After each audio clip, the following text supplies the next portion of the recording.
This is Inside Indiana Business Radio for the afternoon of Thursday, October 26, 2023. I'm Kate Sharon.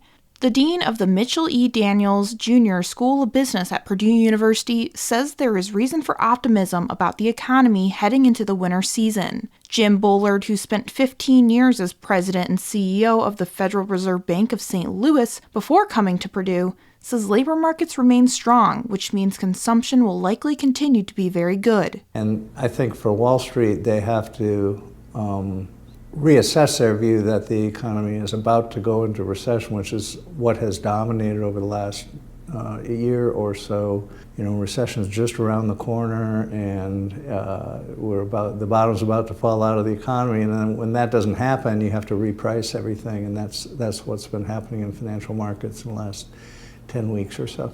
In an interview with the Associated Press, Bullard said it is much more clear now that inflation, while not at the Federal Reserve's 2% target, is much lower than its previous peak. Bullard was named the inaugural Dr. Samuel R. Allen Dean of the Daniels School of Business in July. Indiana businesses are feeling more optimistic about their fortune and the future of the state, according to the annual employer workforce study from the Indiana Chamber of Commerce and its Institute for Workforce Excellence. About 1,000 employers from various industries and places were surveyed in August. Nearly 70% believe the state is heading in the right direction, and about half of those employers believe they will increase their workforce in the next 2 years. About 48% of all respondents expect their business to grow in size over that period. The biggest issue was finding and retaining talent, but this year's survey shows improvement, with the number of employers identifying that as their main challenge dropping 10% to 42%. Indianapolis-based not-for-profit Friends of Indy Animals is going public with its $7 million capital campaign to support a new Indianapolis Animal Care Services Welfare Center and Shelter. Meanwhile, Indianapolis Mayor Joe Hogsett on Thursday morning announced a new location for its facility. Hogsett, who has been criticized by Republican Jefferson Shreve for slow progress on the facility, announced the new proposed site is the former Clearstream property located at 5001 East Raymond Street. The Journey Home campaign has already raised $6.7 million in a private phase, and officials at the not-for-profit are now asking for the public's help in reaching the campaign's goal. From the number one source for Indiana business news, this is Inside Indiana Business Radio.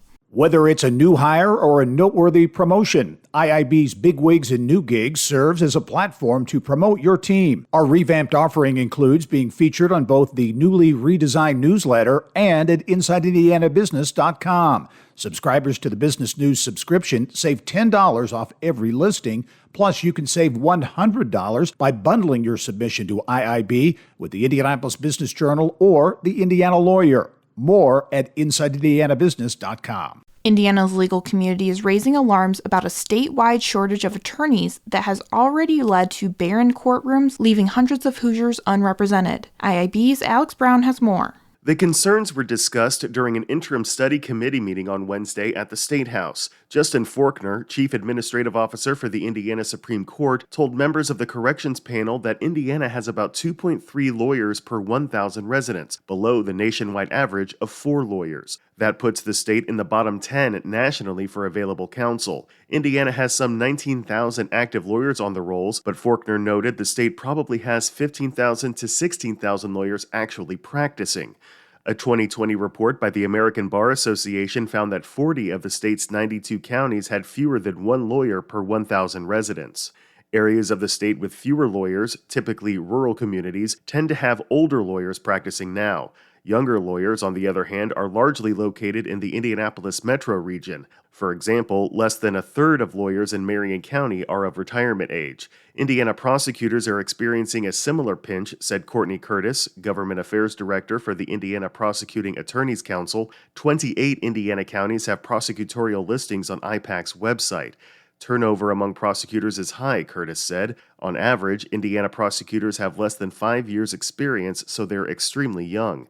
The shortage comes as the number of criminal filings continues to swamp the state's prosecutors. Alex Brown, Inside Indiana Business Radio. Indianapolis-based Freedom HealthWorks has opened its second Freedom Doc primary care office in Batesville. The office uses a direct primary care model, which allows patients more direct access to care with little wait times through a membership-based practice. The Freedom Doc Batesville practice is the first clinic of its kind in rural Indiana, according to Freedom HealthWorks. The DPC model allows patients to pay their physician directly, typically a flat monthly fee rather than paying for a traditional health insurance plan. Freedom HealthWorks says its doctors will have a maximum of 500 to 600 patients, as opposed to a traditional insurance-based practice that needs 2,000 to 4,000 patients.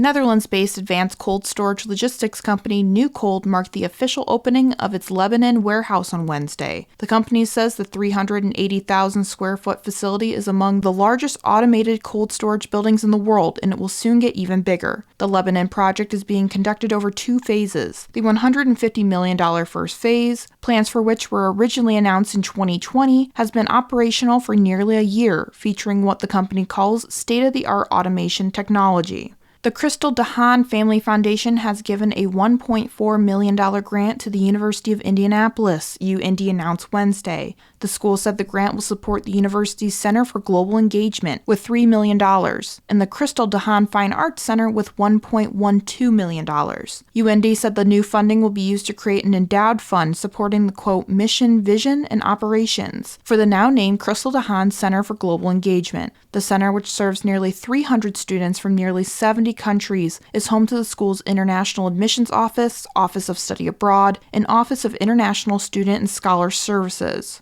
Roche Diagnostics CEO Brad Moore is this week's guest on the Business and Beyond podcast with Gary Dick, presented by PNC, a weekly conversation with high-profile Hoosiers in business, sports, and entertainment, and beyond. Available now from your favorite podcast provider. I'm Kate Sharon for Inside Indiana Business, Radio on Demand.